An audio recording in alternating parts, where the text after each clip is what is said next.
Hi everybody. So this video is like a meal prep, but not really meals. It's more like side prep.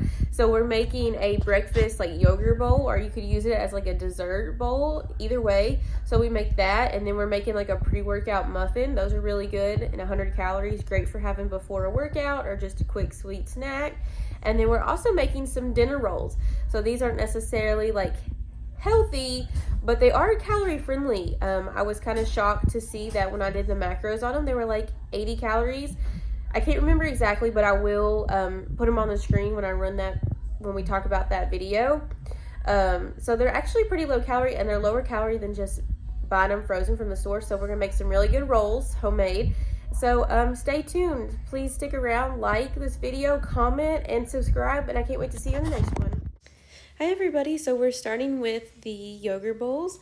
So I'm using this Chobani vanilla yogurt. It's 130 calories a serving and 14 grams of protein. I love using this yogurt. It's so good. It's very filling and very macro friendly. So I'm just measuring it out. I don't use a full serving because I feel like this yogurt is really filling. So I kind of just, I think I did like 130 grams each. I ended up using what was left. So I got this idea from Home with Haley and Whitney. She's on TikTok and YouTube. I will link their videos down below, but they also make some variation of these yogurt bowls. And so I got my idea from them. So we're just using the yogurt, and then we use the sugar-free pudding. I used white chocolate because that's what I had on hand from my store, but the cheesecake one is really good as well. So if you can find that one, I would use the cheesecake one. There's so many different variations to this. So you just see me weighing out my yogurt. And then we're also going to use the skinny syrups. So depending on what flavor yogurt bowl you're looking for would be kind of like what syrup you want. So this one is 25 calories for 7 grams.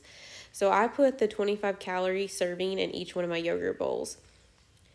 You could use more, you could use less. You kind of just have to play with it to see what you really like yours to taste like. But I do really enjoy this.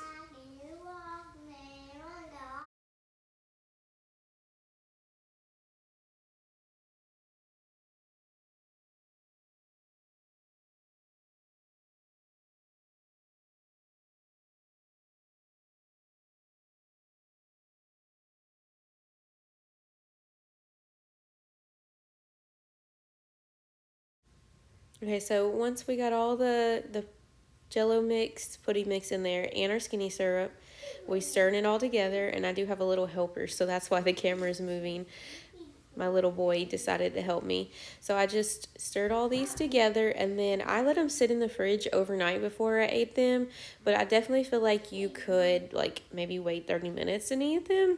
They're pretty much ready when they're done, but I do feel like giving the pudding a little bit of time to sit makes them taste even better. It gives it time to be sweeter maybe. I don't know, but I feel like it was definitely better the next day. So if you've made these before, what variations have you made?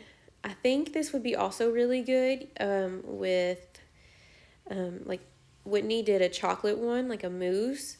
I'm not a big chocolate fan, but maybe I'll try that. I'm a chocolate fan, but not like a fake chocolate fan, if that makes sense.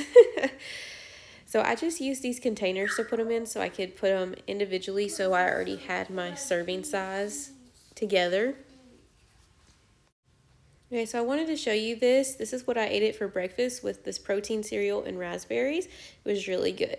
So now we're starting with making our protein muffins. I like to have these as like a pre-workout snack. I really feel like I work out best if I don't eat a full meal before I work out, but if I have like something sweet like this. And these are about 90 calories each.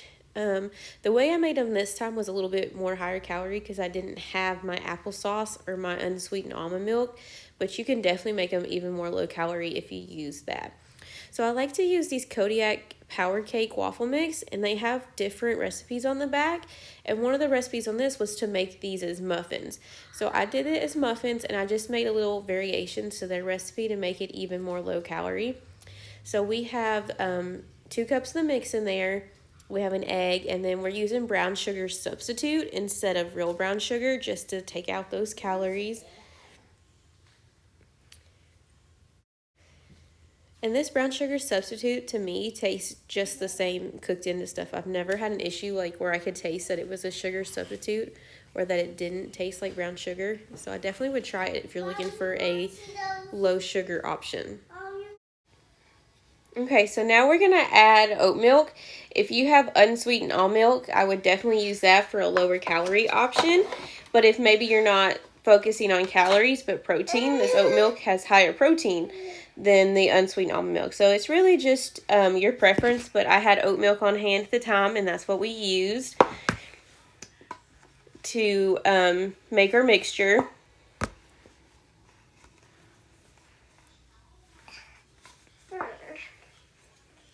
And then I added butter. So if you have unsweetened unsweetened applesauce on hand, that would be an even lower calorie option than butter. And I made it with the applesauce last time, and it tasted just as good. So for lower calorie, I would definitely go with unsweetened applesauce. My 1-year-old has decided he loves applesauce, so that's why we were out. He's been going through them, and I didn't have any extra on hand, so I just used butter, and that's okay. So I mixed it up, and we added it to a muffin pan, and I made 12 different servings. Oh no, my little helper.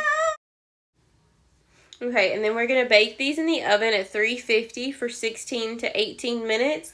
And then when they come out, I stick mine in the refrigerator to make them last, since I'm the only one that'll eat these.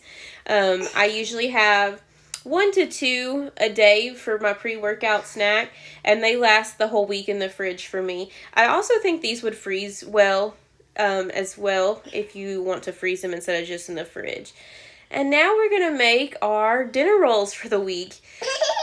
So I used a bread machine for this, but you could just use it in your KitchenAid mixer if you don't have a bread machine. But what we did was we added a cup of water to the bottom of our bread machine or your KitchenAid mixer if that's what you have. And then we had 3 tablespoons of butter that we added to the bottom in the corners. We also added a teaspoon of salt. And now I'm adding 3 cups of flour. I didn't have any clean measuring cups other than this 1/3 cup. So it took me a minute to get my 3 cups of bread flour on top of the mixture. But that's just what we're doing. So we started out with our water, our salt, our butter. The recipe calls for unsalted butter, but I used salted butter and added a little bit of kosher salt. But if you're trying to watch your salt or don't want to use too much salt, I would use one or the other. So we're just finishing adding our flour to the mixer. And if you don't have a bread machine, use a KitchenAid mixer. That's perfectly fine. So then we're using 3 tablespoons of sugar. I use just regular sugar, but I think next time I'm going to try to use a sugar substitute just to cut down on some of those calories. And then now we're adding the dry milk. I use 2 tablespoons of the Great Value Instant Non-Fat Dry Milk. So I just added that on top of my flour mixture. If you're scared to make bread, I would try it. I was always been so intimidated by bread, but it was just so fun to be able to make my own bread homemade. It wasn't as hard as I thought it was going to be, and it was good. Like, it was just easy. It wasn't easy to make, but it wasn't hard either. Like, it just took time. It was easy, just took some time. So then we're adding our active dry yeast, which is 2 teaspoons. So we add that. And then make sure that you added your yeast to just the top in a little gully, that it's not touching any liquid at the bottom. And then we just add that to our bread machine, or if you have just a KitchenAid mixer, use that to mix it up really good. I use the knead function on my bread machine, which mixes it for about 8 minutes. Once it came out of the bread machine, I laid it on a board with some flour. You could just lay it on your counter. And you let it sit for 15 minutes. And then once you've let it sit for your 15 minutes, then you can shape it to however you want. You can make breadsticks. I just made rolls. So I kind of rolled it out a little bit and cut it so I could try to make them even. They didn't turn out the most even, but you're just kind of using your rolls to, I kind of rolled them a little bit. And then you'll just cook them in your oven. Oh, don't cook them yet. After you have them all put out, you're going to put them in a greased pan. spray some butter on top, and then you're going to let them double in size.